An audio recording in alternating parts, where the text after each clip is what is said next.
Do you know how money is created in Canada? No, just all I know is that it's printed. What gives money value? Yeah. Well, the fact that we deemed it as something that has value and we use it to exchange for goods and services, I think is what gives it value. Have you ever put any thought into about how money is created? Not really. No? No, never talked about it. No one ever has mentioned this thing about it. For approximately 100,000 years, human beings have been trading, collecting, and using money. From the primitive trade of seashells to the introduction of the shekel and the adoption of coin money in the 6th century BC, the evolution of money has progressed steadily into the 21st century.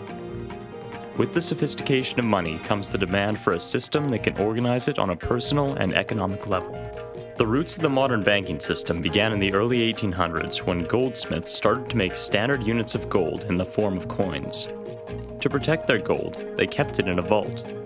The common people wanted to keep their money in these safe places as well. For a small fee, the goldsmith would allow them to keep their gold in his vault.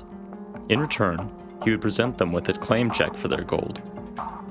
Over the years, the goldsmiths noticed very few people came and took out all of their gold at once. This was because the claim checks, or money, were being traded in the marketplace as if they were the gold itself. This paper money was easier to trade, carry, and count than the gold, and so became the standard unit of trade.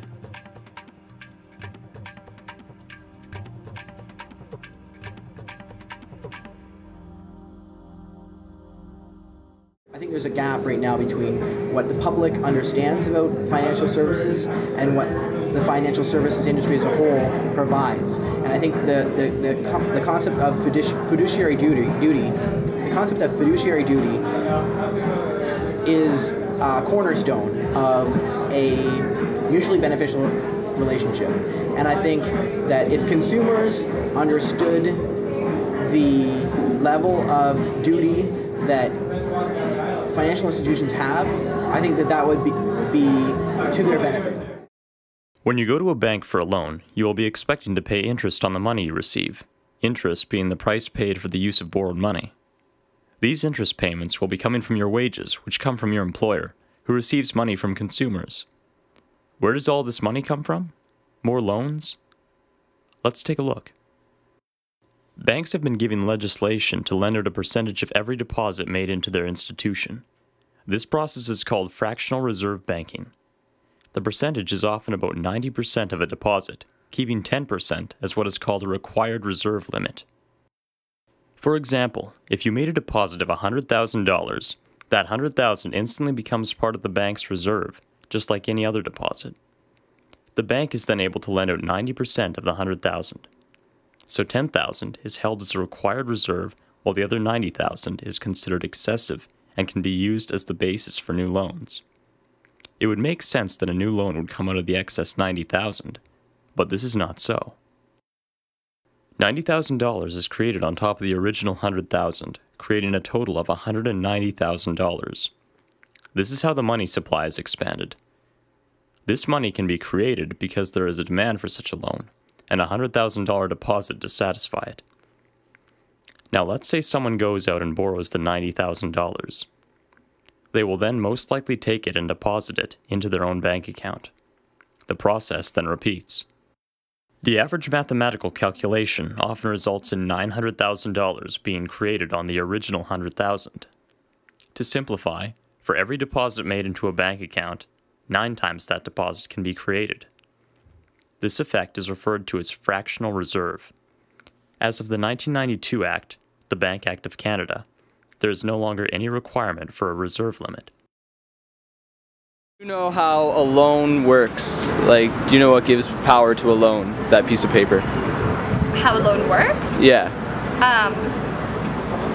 Well, essentially in my head this is how it works. Can I explain how it works in my head? Somebody has something that you need, and essentially they will give you that money and you guarantee them that you'll pay it back, but in order to sort of like keep your guarantee and make sure that you do it, they charge you like interest rates, things like that on it, and that sort of... That's awesome. Broadly speaking, all new money comes out of a bank in the form of loans. All loans are considered debt. It then follows, under the present system, that all money can be considered as debt. You might ask yourself, what then gives this newly created money value? When money is being created without consideration for demand of goods and services, and a supply and demand balance, prices are driven up. This diminishes the value of the dollar. This is referred to as inflation. Inflation in Canada is controlled by the Bank of Canada, a Canadian-owned bank, by adjusting the interest rates between 1% and 3%. This will influence the amount of money people take out in the form of new loans. Unfortunately, this does not address the gradual increase in the overall money supply, of which only approximately 5% exists in paper form. The other 95% exists as endless streams of numbers increasing exponentially. As of 2008, Canadian debt stands unprecedentedly at over $594 trillion. Inflation is enriching the monopolies. It is hurting the people. Most of this debt has been acquired through interest that is owed to commercial banks that Canada has taken loans from. A large portion of taxpayer money goes towards paying this debt, and that portion seems to be getting larger every year. We see this every day through our budget cuts to our healthcare, education programs, and most recently, the 90% funding cut in the federal budget for the arts. The advice that you generally get, and that is inflate the currency. They don't say debase the currency. They don't say devalue the currency. They don't say cheat the people who are saved. They say lower the interest rates. The real deception is when we distort the value of money, when we create money out of thin air. We have no savings, and yet there's so-called capital. So my question boils down to this: how in the world can we expect to solve the problems of inflation, that is, the increase in the supply of money, with more inflation? Well, we can't. A quick look at the money supply versus our purchasing power shows this, and it becomes evident. The money needed to pay the interest charged on the loans does not exist in the economy outright.